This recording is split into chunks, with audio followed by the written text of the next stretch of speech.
Di balik senyum seorang istri lurah yang tampak sempurna, tersimpan kisah kelam tentang kesepian, pengkhianatan, dan penyesalan. Dayla Budui, seorang wanita terhormat yang tersesat dalam cinta terlarang.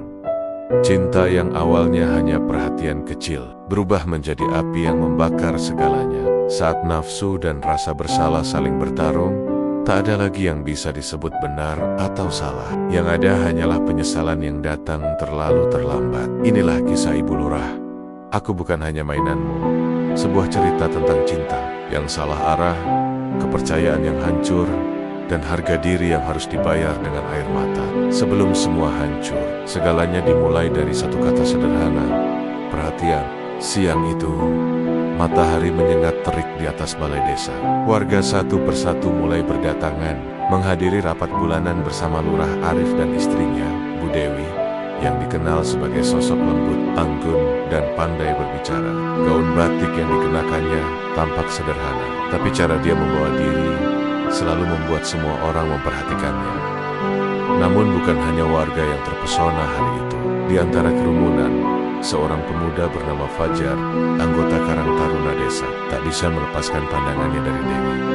Ia baru saja kembali dari kota, membawa semangat untuk membantu pembangunan desa. Tapi yang pertama kali mencuri hatinya bukanlah tanah kelahirannya, melainkan istri sang lurah. Mas Fajar bantu pasang spanduk di depan. Ya, suara lembut Dewi terdengar, diiringi senyum hangat yang membuat jantung Fajar berdebar aneh. "Siap, Bu Dewi," jawabnya cepat, sedikit gugup, mencoba menutupi rona merah di wajahnya. Sepanjang acara, tatapan mereka beberapa kali beradu tanpa sengaja. Awalnya biasa saja, tapi setiap kali mata mereka bertemu, ada sesuatu yang sulit dijelaskan. Semacam rasa penasaran yang tumbuh diam-diam. Beberapa hari kemudian rapat Karang Taruna diadakan di rumah dinas lurah. Karena banyak yang tak hadir, hanya beberapa orang yang datang. Salah satunya Fajar. Setelah rapat selesai, hujan deras tiba-tiba turun. Warga lain buru-buru pulang, tapi Fajar memilih berteduh di teras. "Mas Fajar belum pulang?" tanya Dewi, muncul sambil membawa 2 cangkir teh hangat. "Belum, Bu, hujannya deras banget," jawab Fajar. "Ya sudah, tunggu sini saja. Nanti kalau reda baru pulang." "Minum dulu," katanya sambil menyodorkan teh. Aroma melati dari parfumnya samar-samar tercium. Hening di antara mereka hanya diisi suara hujan yang jatuh di atap seng. Sesekali, Dewi menatap keluar jendela, lalu melirik ke arah Fajar yang diam-diam memperhatikannya. "Aneh ya, Mas," katanya pelan. "Apa, Bu? Kadang kita bisa dekat dengan orang yang baru dikenal, tapi justru merasa seperti sudah lama kenal." Fajar menatapnya, mencoba membaca makna di balik kalimat itu. Senyum tipis muncul di wajahnya. "Mungkin karena hati manusia tahu, Bu, siapa yang membuatnya nyaman." Dewi Tadian, ucapan itu seperti pisau tipis yang menggores hatinya pelan. Di rumah besar itu, ia memang sering merasa sendiri. Arif, suaminya, lebih sering sibuk mengurus warga, rapat ke kabupaten, atau menemui pejabat daerah. Ia jarang punya waktu untuk sekadar makan malam bersama istrinya. Entah sejak kapan, Dewi merasa hampa. Dan kini, kehadiran Fajar seperti mengisi ruang kosong yang sudah lama dibiarkan dingin. Malam semakin larut, hujan belum juga reda. Dewi mempersilahkan Fajar duduk di ruang tamu. Lampu redup, suasana hangat, dan aroma teh yang menguap dari cangkir menciptakan suasana aneh, nyaman, tapi berbahaya. "Mas, di kota kerja apa sebelumnya?" tanya Dewi membuka percakapan. "Bantu proyek pembangunan, Bu. Tapi sekarang mau fokus di desa, biar ada perubahan juga." "Bagus. Anak muda sekarang jarang mau kembali ke desa. Saya cuma ingin berbuat sesuatu yang berarti, Bu, walau kecil." Fajar menatap Dewi dengan penuh ketulusan, tapi di matanya juga tersimpan kekaguman yang sulit disembunyikan. Dewi tersenyum, tapi dalam hatinya ada perasaan berdebar yang tak seharusnya muncul. Tiba-tiba suara dering telepon memecah suasana. Dewi melihat layar ponsel. Pak Lurah Arif menelpon. "Ya, Mas." "Iya, aku di rumah. Hujan, jadi nggak bisa keluar." "Iya, sudah makan," katanya datar, mencoba terdengar biasa saja. Setelah telepon ditutup, Fajar berkata pelan, "Pak Lurah, baik ya, Bu?" Dewi menatap kosong ke arah meja. "Ya, baik." terlalu baik sampai kadang lupa istrinya sendiri. Ia bisa merasakan getar kesepian di nada suara Dewi. Dan tanpa sadar, ia ingin menjadi orang yang menghapus kesepian itu. Sejak malam itu, Fajar makin sering datang ke rumah dinas dengan alasan membantu kegiatan desa. Awalnya hanya membantu administrasi, lalu mendampingi Dewi menyiapkan acara sosial. Namun dari seringnya mereka bertemu, mulai muncul perhatian kecil yang menimbulkan gosip di antara warga. Fajar kok sering banget di rumah Bu Lurah ya, bisik ibu-ibu di warung. Mereka tuh sering berdua aja di balai, katanya nyiapin program desa. Tapi entah ya, sambung yang lain, desas-desus mulai menyebar. Namun Dewi dan Fajar seperti tak peduli. Mereka justru semakin dekat. Senyuman Dewi kini lebih sering muncul ketika Fajar ada di sekitar. Sementara Fajar merasa hidupnya punya arah baru. Sampai suatu sore, ketika semua staf sudah pulang dari kantor desa, Dewi meminta Fajar membantunya memindahkan berkas di ruang belakang. Ruang sempit, udara panas, jarak mereka begitu dekat. Saat Dewi kehilangan keseimbangan karena menunduk mengambil map, Fajar spontan menahan tubuhnya.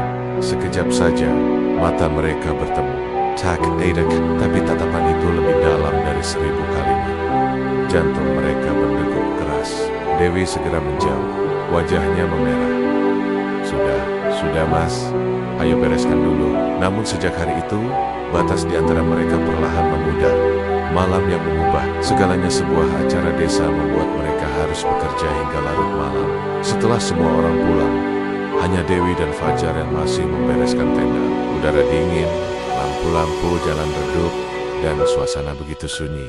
Bu, saya bantu antar pulang ya, sudah malam banget, kata Fajar. Dewi mengangguk. Sepanjang perjalanan ke rumah dinas, tak ada yang berbicara. Tapi di dalam hati, mereka sama-sama tahu ada sesuatu yang berubah sejak malam itu. Sesampainya di depan rumah, Dewi menatap Fajar lama. Terima kasih ya mas, kamu selalu ada saat aku butuh. Fajar tersenyum. Saya cuma ingin Bu Dewi bahagia. Beberapa detik hening. Angin malam berhembus pelan. Dewi ingin menjawab sesuatu, tapi kata-kata itu tertahan di bibirnya. Dan saat Fajar berbalik hendak pergi, Dewi tiba-tiba berkata lirih, "Mas, jangan pergi dulu." Fajar menoleh. Tatapan mereka bertemu lagi. Kali ini tanpa penghalang apapun. Malam itu, di bawah cahaya lampu rumah dinas, sebuah batas terlanggar untuk pertama kalinya. Setelah Dewi meminta Fajar untuk tidak pergi, hujan turun perlahan. Mereka berdua masih berdiri di depan rumah dinas, di bawah cahaya lampu temaram yang berpendar lembut. Dewi jari-jarinya menggenggam erat ujung selendangnya, tanda ia sedang berperang dengan hatinya sendiri. Mas, suaranya hampir tak terdengar. Kalau aku bilang, aku kesepian, kamu percaya? Fajar menatapnya lama, lalu mengangguk pelan. Saya tahu, Bu. Saya lihat itu di mata ibu setiap hari. Hening, hanya suara hujan dan detak jantung yang terdengar jelas di antara mereka. Dewi menarik napas panjang. Aku tahu, ini salah. Tapi entah kenapa, kalau kamu ada, semuanya terasa hidup. Fajar menatapnya dalam. Saya juga nggak tahu kenapa, Bu. Tapi saya nggak mau ibu ngerasa sendiri lagi. Kata-kata itu seperti izin untuk melewati batas yang selama ini mereka tahan.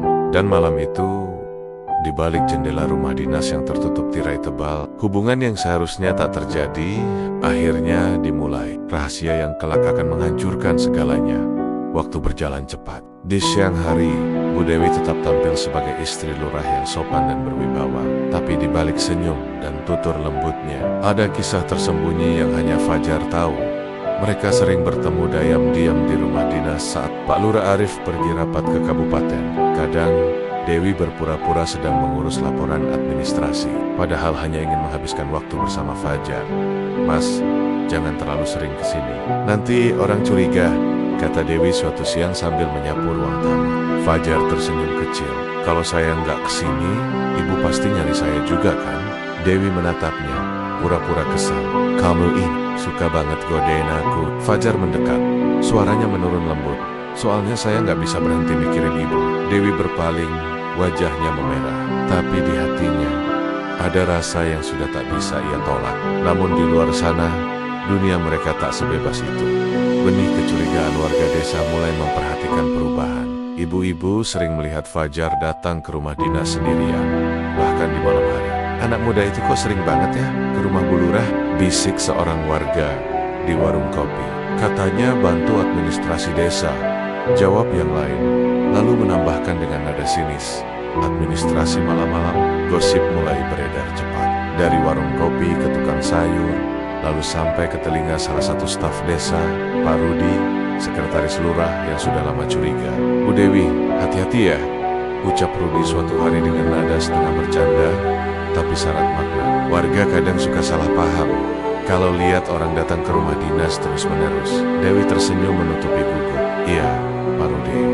Fajar kan bantu kegiatan pemuda, nggak ada apa-apa kok. Tapi dalam hatinya, ia tahu kebohongan itu mulai terasa berat. Pak Lurah Arif mulai merasakan sesuatu yang janggal. Ibu akhir-akhir ini sering keluar sore-sore ya, katanya rapat Karang Taruna. Tapi kok tiap kali saya cari, HP-nya mati. Dewi mencoba tenang. Loh, mungkin sinyalnya jelek mas. Lagian cuma rapat biasa. Arif menatap istrinya dengan tatapan penuh curiga, tapi memilih diam. Ia masih percaya, atau setidaknya ingin percaya. Namun malam-malam berikutnya, ketika ia pulang dari dinas mendadak lebih cepat, ia menemukan sesuatu yang membuat dadanya sesak. Sandal laki-laki di depan ruang tamu. Ia sempat berpikir itu milik staf desa, tapi saat masuk, hanya ada Dewi yang buru-buru menutup pintu kamar. Siapa di dalam? Tanyanya dengan nada tegas. Gak ada siapa-siapa mas, aku cuma beres-beres. Tapi dari balik pintu kamar, Arif mendengar suara langkah tergesa. Ia mencoba membuka, tapi terkunci dari dalam.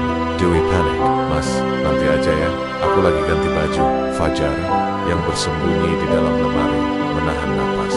Jantungnya berdebar kencang, sementara keringat dingin menetes di pelipis. Arif berdiri beberapa detik di depan pintu, tapi akhirnya pergi dengan wajah muram. Malam itu, Dewi menangis. Setelah Fajar pergi, diam-diam lewat jendela belakang.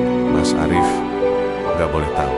Kalau dia tahu, semua hancur, gumamnya sambil menutup wajahnya. Keesokan harinya, Arif memanggil Fajar ke kantor desa. Mas Fajar, saya dengar kamu sering bantu istri saya ya? Tanya Arif dengan nada datar. Iya pak, saya bantu kegiatan Karang Taruna, sekalian bantu administrasi sosial. Jawab Fajar gugup. Bagus, tapi jangan terlalu sering ke rumah dinas malam-malam. Warga mulai ngomongin. Saya nggak mau ada fitnah. Baik pak, saya paham. Fajar menunduk, tapi matanya memantulkan rasa bersalah yang dalam. Setelah keluar dari kantor, ia menatap ke arah rumah dinas. Ia tahu, kalau terus seperti ini, cepat atau lambat rahasia mereka akan terbongkar. Tapi perasaannya pada Dewi sudah terlalu dalam untuk dihapus begitu saja. Pertemuan terlarang di balik tirai sor itu. Dewi mengirim pesan pendek. Mas, datang sebentar, aku butuh bicara. Fajar datang saat senja. Rumah dinas sepi, hanya suara jangkrik di halaman belakang. Dewi tampak gelisah. Mas Arif mulai curiga. Aku takut semua terbongkar. Fajar menggenggam tangannya. Kalau sampai ketahuan, saya tanggung jawab bu.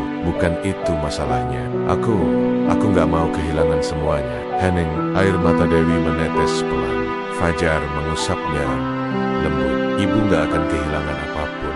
Saya di sini. Tapi saat itu juga, di luar rumah dinas, siluet seseorang berdiri diam di balik pagar. Pak Rudi, sekretaris lurah. Melihat bayangan mereka dari jendela yang setengah terbuka, ia tak sengaja menyaksikan pemandangan yang membuatnya terkejut.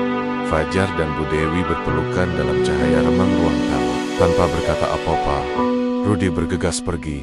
Wajahnya tegang. Ia tahu apa yang ia lihat akan mengguncang seluruh desa. Fajar pulang dengan hati campur aduk. Ia mencintai Dewi, tapi rasa bersalah mulai menghantuinya. Kalau semua ini ketahuan, aku bakal dihujat satu desa, gumamnya di jalan setapak menuju rumah. Namun dalam hatinya, suara lain berbisik, tapi aku gak mau kehilangan dia. Sementara itu, Dewi duduk di ruang tamu sendirian, menatap jendela tempat Rudi tadi berdiri tanpa ia sadari. Ia merasa ada yang salah. Entah kenapa malam itu terasa lebih gelap dari biasanya. Seakan sesuatu yang besar akan segera terjadi. Pagi itu, suasana di balai desa terasa tegang. Semua perangkat desa hadir.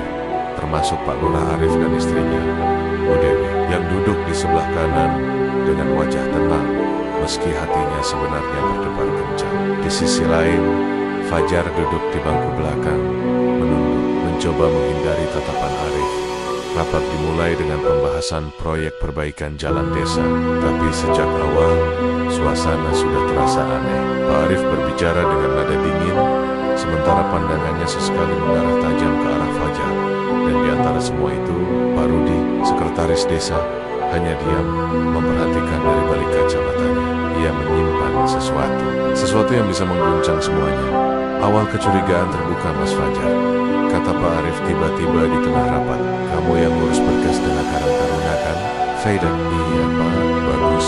Tapi saya heran, kenapa istri saya yang tanda tangan laporan? Bukannya itu harus lewat saya dulu? Suasana hening seketika. Semua mata memandang ke arah Fajar dan Bu Dewi. Fajar mencoba menjawab, waktu itu Bapak sedang ke kabupaten. Jadi saya minta izin ke Bu Dewi untuk tanda tangan sementara. Dewi menimpali cepat. Betul, Mas Arif, aku cuma bantu aja biar laporan gak tertunda. Namun Arif hanya menatap dingin. Tanpa sepatah kata pun, suasana rapat mendadak jadi dingin. Warga dan staf saling berbisik pelan. Dari sudut ruangan, Pak Rudi tersenyum kecil. Ia tahu, waktu untuk membuka rahasia itu sudah semakin dekat. Gosip yang meledak beberapa hari kemudian. Di warung kopi depan balai desa, para warga mulai bergosip dengan semangat. Kau tahu nggak, katanya Bu Lurah itu sering banget sama si Fajar. Tiap malam kelihatan lampu rumah dinas masih nyala. Hah, masa sih? Tapi aku pernah lihat sendiri. Fajar keluar dari rumah itu tengah malam. Waduh, bahaya ini. Kalau Pak Lurah tahu, bisa ribut besar. Gosip itu menyebar cepat seperti api di musim kemarau. Dan yang paling berbahaya, berita itu akhirnya sampai juga ke telinga Pak Arif lewat orang kepercayaannya di kecamatan. Malam itu, Arif pulang lebih awal dari biasanya. Begitu sampai di rumah, ia tak langsung masuk. Ia berdiri lama di depan pintu, menatap lampu ruang tamu yang menyala redup. Di dalam, terdengar suara Dewi sedang berbicara di telepon. Mas, jangan kesini dulu. Arif lagi curiga. Nanti kita ketahuan. Arif, suara itu jelas suara istrinya. Dan sebutan mas itu bukan untuk dirinya. Dadanya sesak, tangannya bergetar. Ia menahan amarah yang meledak di dalam dada. Ia menunggu sampai suara langkah kaki terdengar, lalu masuk seolah tak terjadi apa-apa. Pertengkaran pertama, Bu, tadi nelpon siapa? Pertanyaan itu keluar. Tiba-tiba, suaranya datar, tapi matanya tajam. Duit terjet, hampir menjatuhkan ponselnya. Ah, itu nelpon bendahara PKK, mau rapat minggu depan. Arif Nandak, bendahara PKK, panggil Mas. Di rumah ini cuma satu yang bisa kamu panggil begitu. Saya. Dewi terdiam, wajahnya pucat. Mas Arif, kamu salah paham. Jangan bohong, Dewi. Suaranya meninggi. Aku tahu kamu sering ketemu Fajar. Aku tahu dia sering datang malam-malam. Air mata Dewi mulai menetes. Mas, dengar dulu. Semua nggak seperti yang kamu pikir. Arif menggebrak meja, membuat gelas pecah berantakan. Cukup. Aku ini lurah, orang yang dipercaya warga. Dan kamu mempermalukan aku. Tangisan Dewi pecah. Aku cuma kesepian, Mas. Kamu sibuk terus. Aku butuh seseorang yang peduli.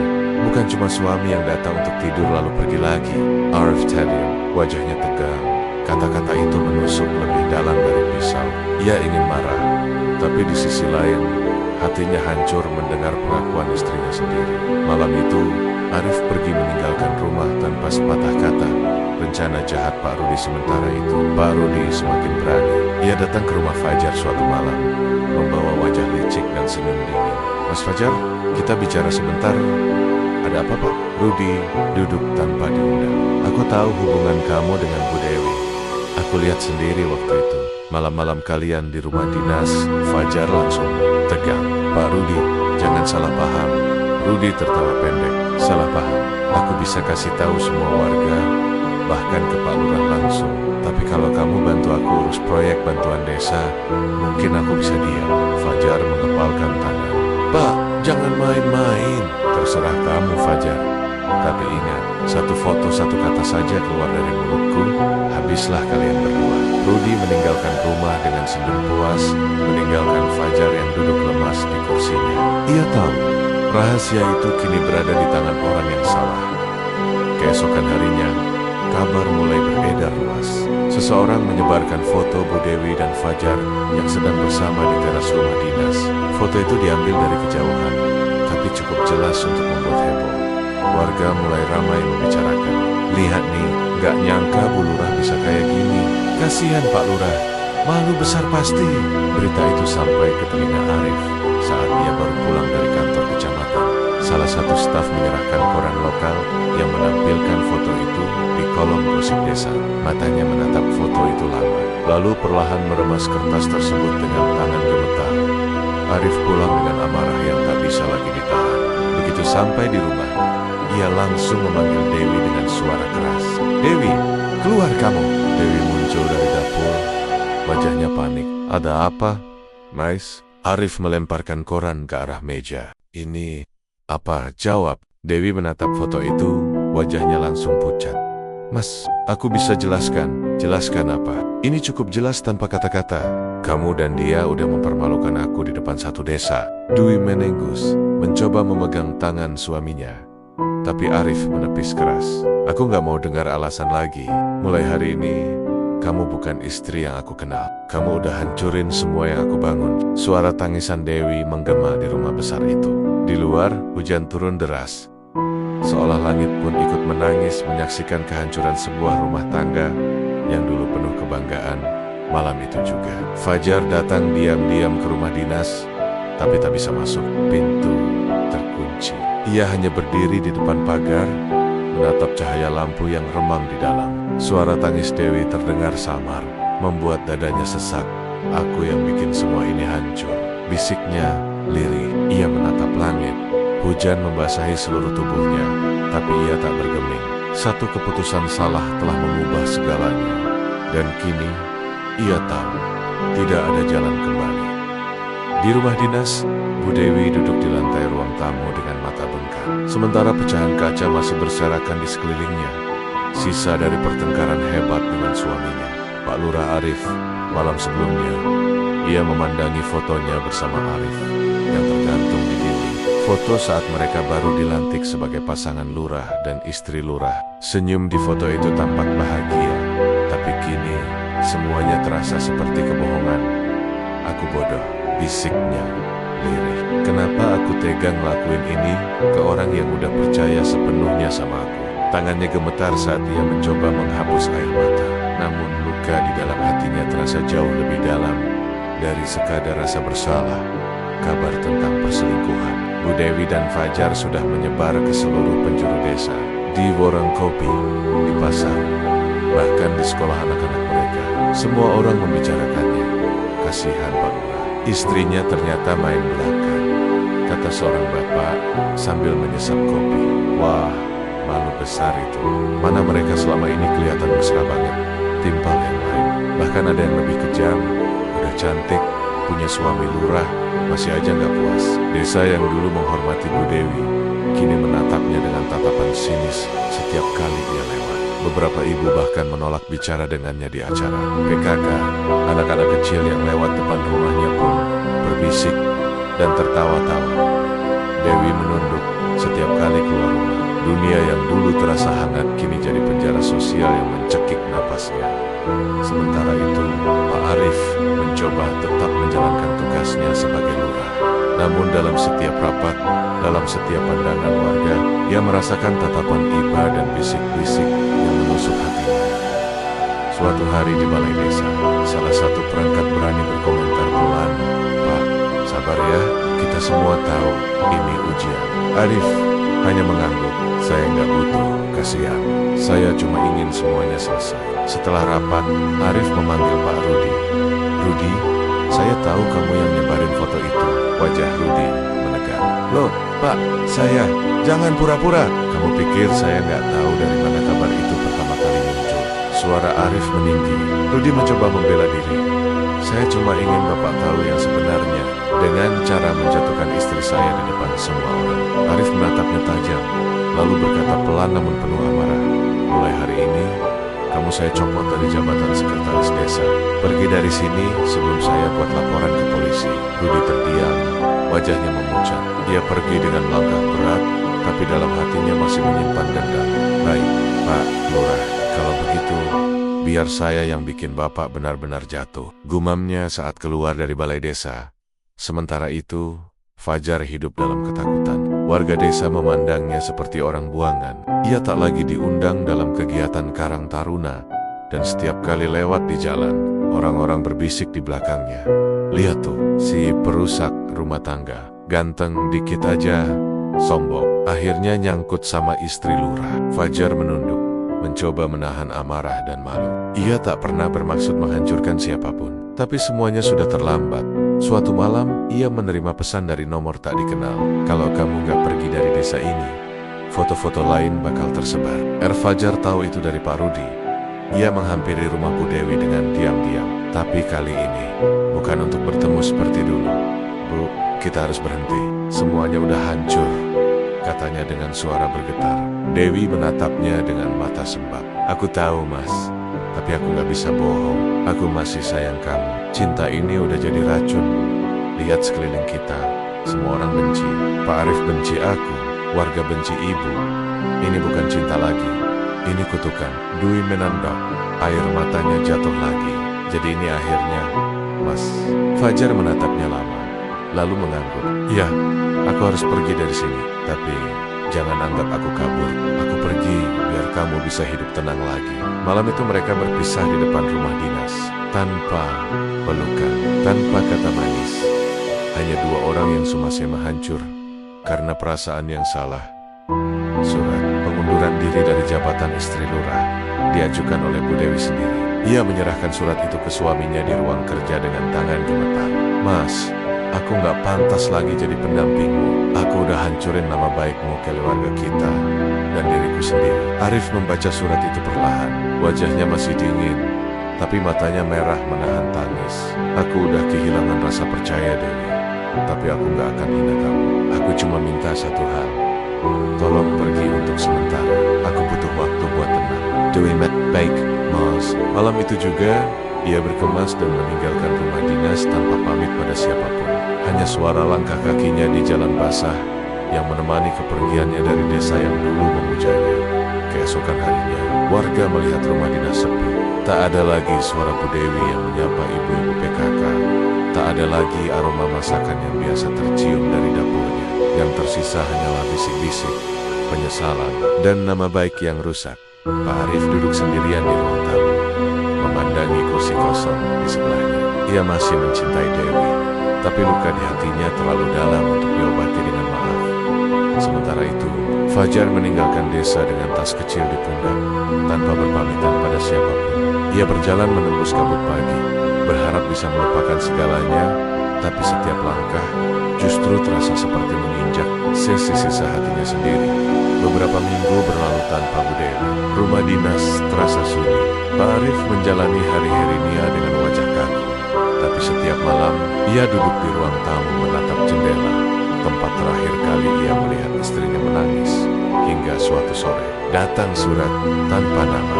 Di dalamnya hanya ada secari kertas bertuliskan, "Aku menyesal, Mas, tapi aku tahu penyesalan gak bisa memperbaiki dosa. Aku cuma berharap kamu bisa bahagia meski tanpa aku." Surat itu terlipat rapi, tapi ada bekas air mata di ujungnya. Arif menatap kertas itu lama. Dewi, bisiknya pelan, kalau aja waktu bisa diulang. Namun waktu tak pernah berbelas kasihan. Yang tersisa hanyalah luka. Luka yang tak bisa disembunyikan oleh jabatan, uang, atau status. Sudah 2 bulan sejak kepergian Bu Dewi. Namun beang-beong tentangnya masih tertinggal di setiap sudut rumah dinas. Tirai putih yang dulu ia pasang masih bergoyang pelan setiap kali angin masuk dari jendela. Dan wangi bunga melati yang dulu ia sukai kadang masih tercium samar di ruang tamu. Pak Lurah Arif duduk sendirian di meja kerjanya, menatap laporan desa tanpa fokus. Matanya merah, wajahnya tirus. Ia tak lagi tampak seperti pemimpin yang tegas, melainkan pria yang kehilangan arah. Tiba-tiba, pintu diketuk pelan. "Permisi, Pak." Suara sekdes baru, Yusuf, memecah keheningan. Ini ada laporan baru dari Dinas Kabupaten, Pak. Ada satu hal lagi yang mungkin Bapak harus lihat sendiri. Arif mengerutkan dahi. Yusuf menyerahkan sebuah amplop kecoklatan tanpa nama pengirim. Surat anonim, Pak. Ditinggalkan di depan balai desa. Arif membuka amplop itu perlahan. Di dalamnya ada selembar foto lama, foto Pak Rudi yang sedang berbicara dengan seseorang di warung. Dan di meja terlihat jelas ponsel dengan gambar Bu Dewi dan Fajar di layarnya. Ada tulisan kecil di belakang foto itu. Dia yang menyebarkan segalanya. Semua ini bukan kebetulan. Arif menatap lama foto itu. Napasnya berat. Tangannya mengepal. Wajahnya tegang. Jadi ini bukan cuma perselingkuhan. Ini permainan kotor. Sementara itu, di sebuah kota kecil tak jauh dari sana, Bu Dewi mencoba memulai hidup baru. Ia bekerja di toko bunga milik seorang janda tua, Bu Narti, yang tak tahu apa-apa tentang masa lalunya. Hidup harus jalan terus, nak, kata Bu Narti suatu pagi. Dewi hanya tersenyum lemah. Iya, Bu. Tapi kadang masa lalu itu seperti duri, nggak kelihatan, tapi terus nyakitin. Setiap malam, Dewi duduk di balkon kamar kontrakannya. Ia memandangi foto anaknya yang masih tinggal bersama Pak Arif. Rasa bersalah menyayat tiap kali mengingat tahu anak itu. Dan bagaimana ia harus meninggalkannya karena malu. Suatu hari, telepon di tokonya berdering. Ini Ibu Dewi. Suara pria di seberang terdengar tegas. Iya, betul. Ini siapa ya? Ya, saya Yusuf, sekdes baru di desa Sukamulya. Ibu harus tahu sesuatu soal Pak Rudi dan penyebaran foto itu. Dewi terdiam, jantungnya berdetak cepat. Kenapa dengan dia? Saya nemuin bukti kalau Rudi sengaja menjebak Ibu dan Fajar. Dia ingin menjatuhkan Pak Lurah agar bisa menggantikan posisinya. Dunia seolah berhenti berputar. Dewi menjatuhkan ponsel dari tangannya. Air matanya menetes deras. Bukan hanya karena sedih, tapi juga karena marah. Jadi, semua ini sahur itu juga. Dewi menulis surat untuk Arif. Tapi kali ini, bukan surat penyesalan. Mas, aku tahu aku salah, tapi ternyata ada yang lebih jahat dari aku. Aku mau pulang, bukan untuk minta maaf, tapi untuk menegakkan kebenaran. Ia naik bus malam menuju desa, dengan hati yang penuh tekad. Namun saat ia tiba, situasinya sudah jauh lebih tegang dari yang ia bayangkan di balai desa. Warga sedang ribut. Pak Rudi datang membawa selembar surat palsu yang mengatasnamakan Dewi, berisi pengakuan bahwa ia sengaja merayu Fajar untuk menjatuhkan Arif karena iri. Lihat, ini buktinya. Semua ini permainan Dewi, teriak Rudi di depan warga. Dia perempuan licik. Arif cuma jadi korban. Warga mulai berbisik-bisik lagi. Beberapa bahkan tampak percaya ucapan Rudi. Apalagi karena Dewi memang tak pernah muncul sejak lama.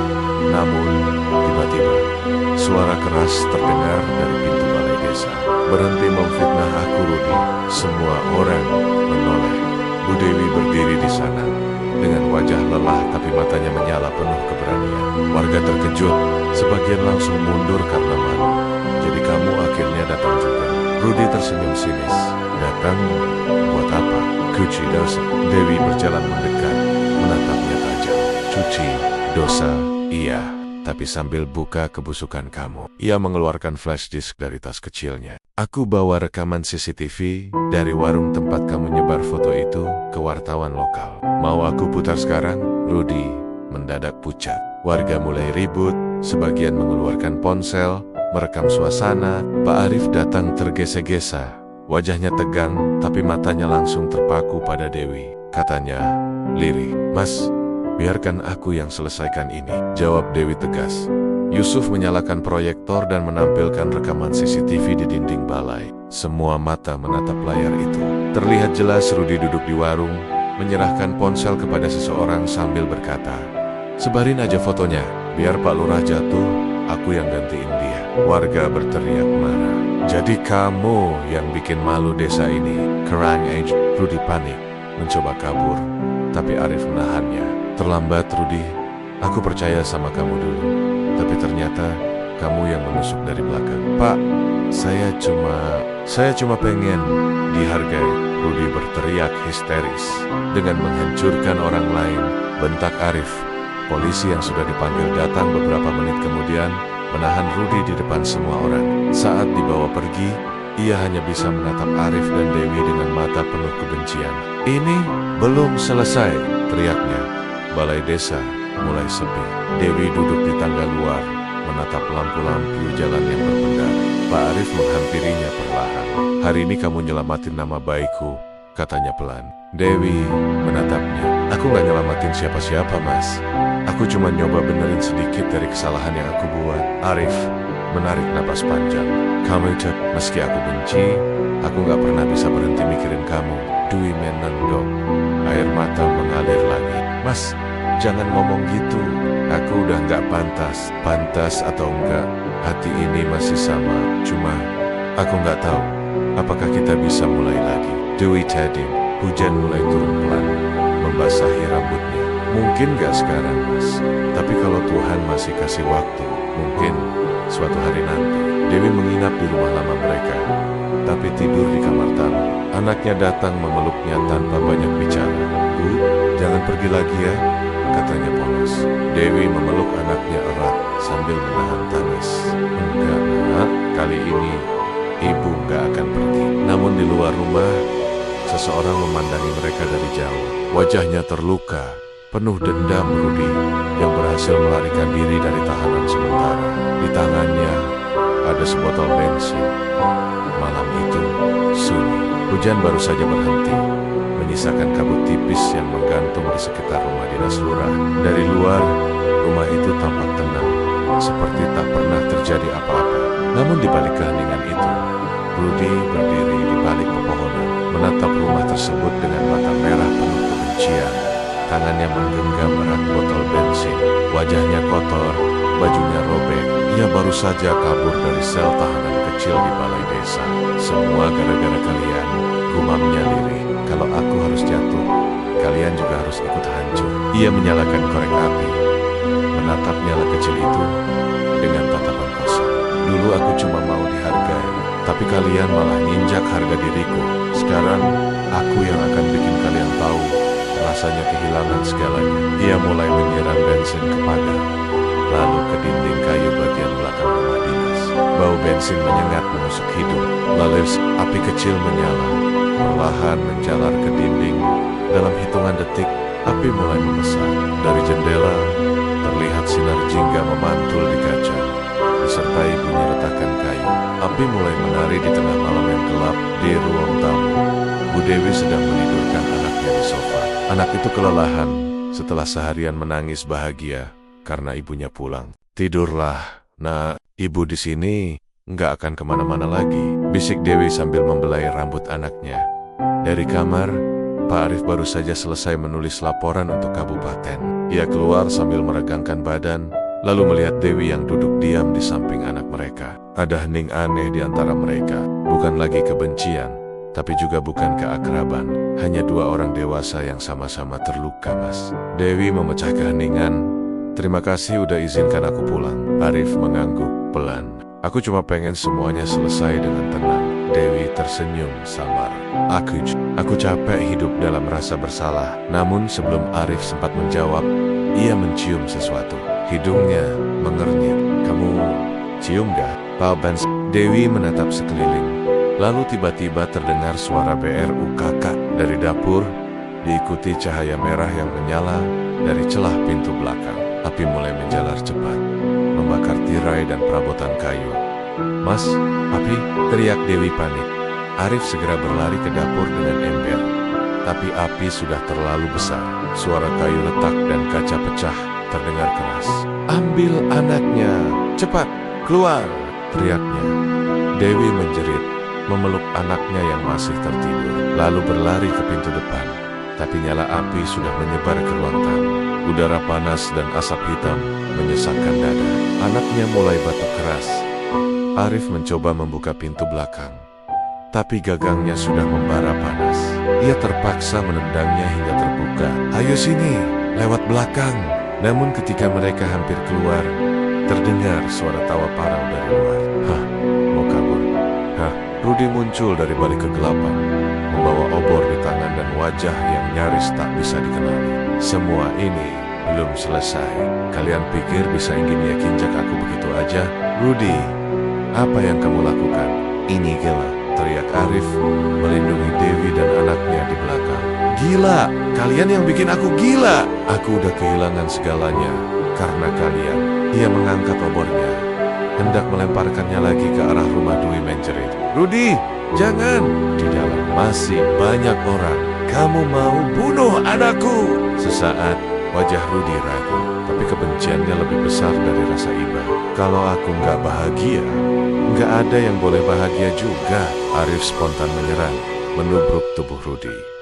Obor jatuh, berguling di tanah, dan api membesar lebih hebat lagi. Keduanya bergulat di tanah berlumpur, saling pukul dan dorong di bawah cahaya api. Udara malam berubah jadi panas menyengat. Dewi menjerit histeris sambil menutupi anaknya di balik semak. Sementara Arif dan Rudi saling menyerang dengan brutal. Semua karena ambisi busukmu, teriak Arif, memukul wajah Rudi. Rudi tertawa pahit, berdarah. Dan semua karena istrimu murahan. Arif murka, meninju Rudi hingga tersungkur ke tanah. Namun saat ia hendak menjauh, Rudi menarik besi dari tanah dan menghantam punggungnya. Arif terjatuh keras, mengeram kesakitan. Rudi bangkit dengan napas terengah, matanya liar. Aku mau kalian semua mati terbakar di sini. Ia melangkah ke arah Dewi dan anaknya. Tapi tiba-tiba Dewi berdiri di depannya, menatap tanpa takut. Kalau kamu mau nyakitin siapapun, lewatin aku dulu. Rudi tertawa pendek. Kau pikir aku nggak berani? Ia mengangkat besi itu tinggi-tinggi, namun sebelum sempat menghantam, Arif bangkit dari belakang dan mendorongnya dengan sekuat tenaga. Rudi terlempar ke arah rumah yang sudah terbakar setengahnya. Saat tubuhnya jatuh, balok kayu menyala menimpanya. Teriakannya menggema di malam itu. Sebelum api menelan segalanya, mobil pemadam dan polisi datang beberapa menit kemudian.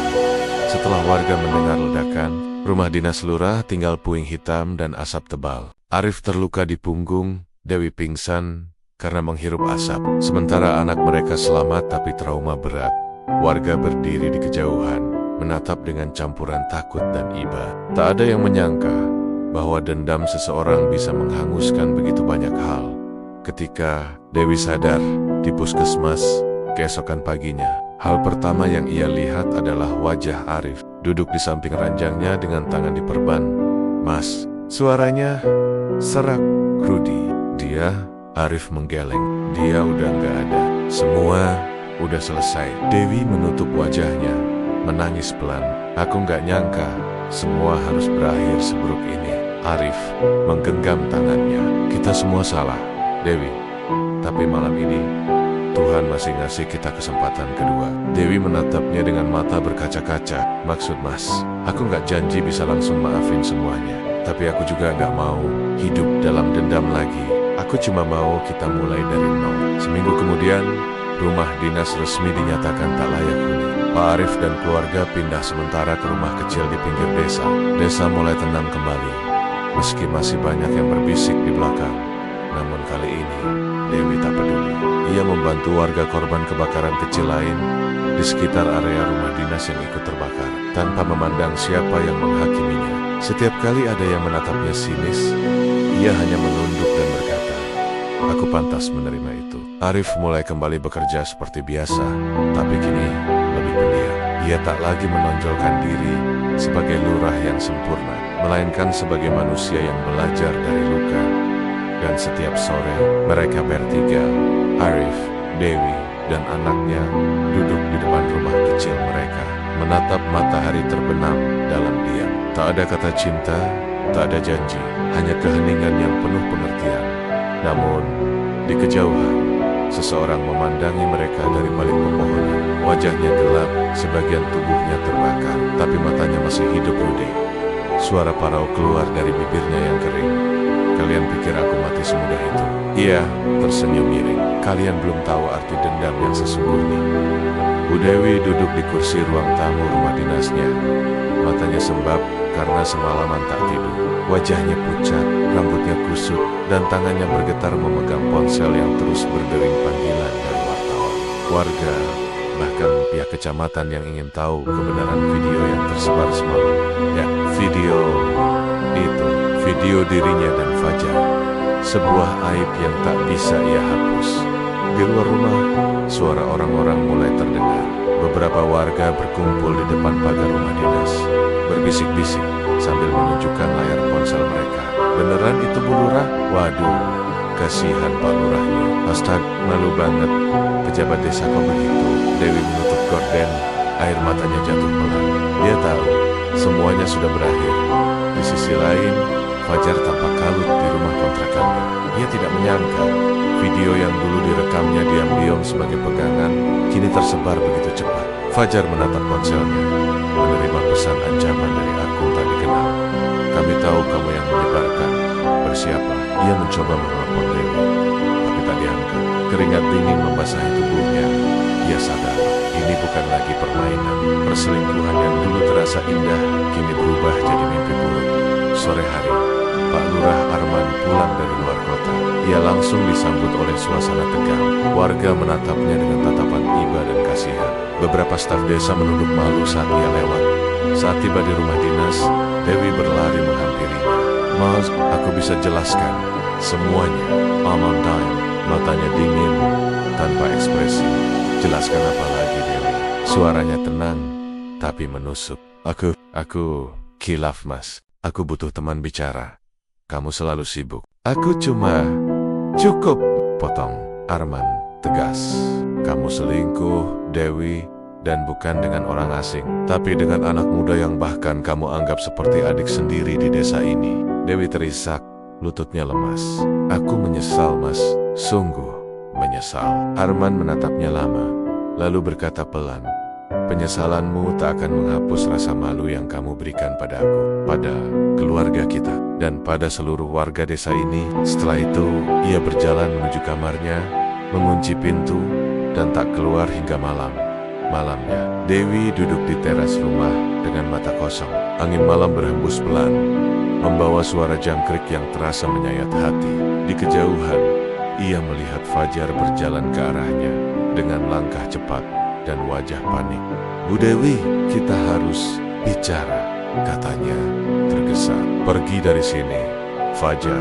Jangan datang ke rumah ini lagi, jawab Dewi lemah. Aku nggak bisa. Semua orang menuduh aku penyebar video itu. Aku nggak tahu siapa yang ngelakuin. Dewi menatapnya dengan mata berkaca-kaca. Fajar, sudah cukup. Kita sudah menghancurkan semuanya. Aku, kamu, bahkan orang-orang yang nggak salah apa-apa. Fajar menunduk, tangannya mengepal. Aku cuma mau kamu percaya, aku nggak nyebarin video itu. Sebelum Dewi sempat menjawab, terdengar suara keras dari arah dalam rumah. Pak Lurah Arman berdiri di ambang pintu. Wajahnya merah karena marah. Keluar kau dari sini, Fajar. Pak, saya bisa jelaskan. Keluar. Arman meninju wajah Fajar hingga jatuh ke tanah. Dewi berteriak histeris mencoba melerai, tapi Arman tak peduli. Dasar anak tak tahu diri. Aku percaya padamu. Aku bantu kamu jadi perangkat desa, tapi kamu malah menusukku dari belakang. Fajar bangkit dengan wajah berdarah, menatap Arman penuh penyesalan. Saya cinta sama Bu Dewi, Pak. Tapi saya nggak pernah mau semua ini berakhir begini. Arman terdiam, tangannya masih mengepal, tapi suaranya melemah. Cinta? Kau tahu cinta macam apa itu? Cinta yang merusak rumah tangga orang lain. Bukan cinta, tapi dosa. Fajar menunduk, lalu pergi dengan langkah gontai meninggalkan mereka. Keesokan harinya, Pak Arman mengundurkan diri dari jabatannya. Ia menyerahkan surat resmi ke kantor kecamatan tanpa banyak bicara. Sementara Dewi tak sanggup lagi menatap wajah siapapun. Ia meninggalkan rumah dinas malam itu, pergi ke rumah orang tuanya di kota, mencoba menghindari aib yang tak bisa dihapus dari ingatan orang-orang. Beberapa minggu berlalu, Fajar hidup terasing, dijauhi warga dan dikeluarkan dari Karang Taruna. Ia sempat ingin meninggalkan desa, tapi setiap kali melewati rumah dinas kosong itu, hatinya terasa sesak. Ia menyesal, tapi sudah terlambat. Dewi di kota mulai menjalani hidup yang berbeda. Setiap hari ia pergi ke panti asuhan membantu anak-anak yatim sebagai bentuk penebusan dosa. Tapi setiap kali ia melihat anak kecil memanggil ibunya, hatinya terasa hancur. Suatu hari, Dewi menulis surat panjang dan mengirimkannya ke Fajar. Dalam surat itu tertulis, Fajar, aku tak akan membencimu. Aku juga tak bisa menyalahkanmu sepenuhnya. Aku hanya ingin kamu belajar dari dosa kita, agar tak lagi ada yang terluka karena cinta yang salah. Aku sudah kehilangan segalanya, tapi aku harap kamu masih punya masa depan. Aku akan terus menyesal, tapi semoga penyesalanku bisa menebus sedikit dari semua yang sudah rusak. Surat itu menjadi akhir dari kisah mereka dua manusia yang terjebak dalam nafsu dan kesepian, lalu hancur oleh dosa mereka sendiri. Bu Dewi hidup dalam penyesalan, jauh dari desa yang dulu ia pimpin dengan bangga. Pak Arman memulai hidup baru di kota lain, masih menyimpan luka yang dalam. Dan Fajar menjadi pria yang pendiam dan tertutup, membawa luka batin yang tak pernah sembuh. Tak ada yang benar-benar menang dalam kisah ini, karena dari awal mereka sudah kalah oleh diri mereka sendiri. 5 tahun sudah berlalu sejak aib besar itu mengguncang desa Sukamulyo. Waktu seolah menyapu semua luka di permukaan, tapi tidak di hati mereka yang pernah terlibat. Aib bisa dilupakan oleh orang lain, tapi bagi yang menjalaninya, ia menjadi bayang-beong yang tak pernah hilang. Bu Dewi kini tinggal di pinggiran kota kecil di Jawa Tengah. Rambutnya kini tertutup rapi dengan jilbab sederhana. Wajahnya tampak lebih tenang, tapi tatapan matanya masih menyimpan duka yang dalam. Ia bekerja di sebuah panti asuhan sebagai pengasuh anak-anak yatim.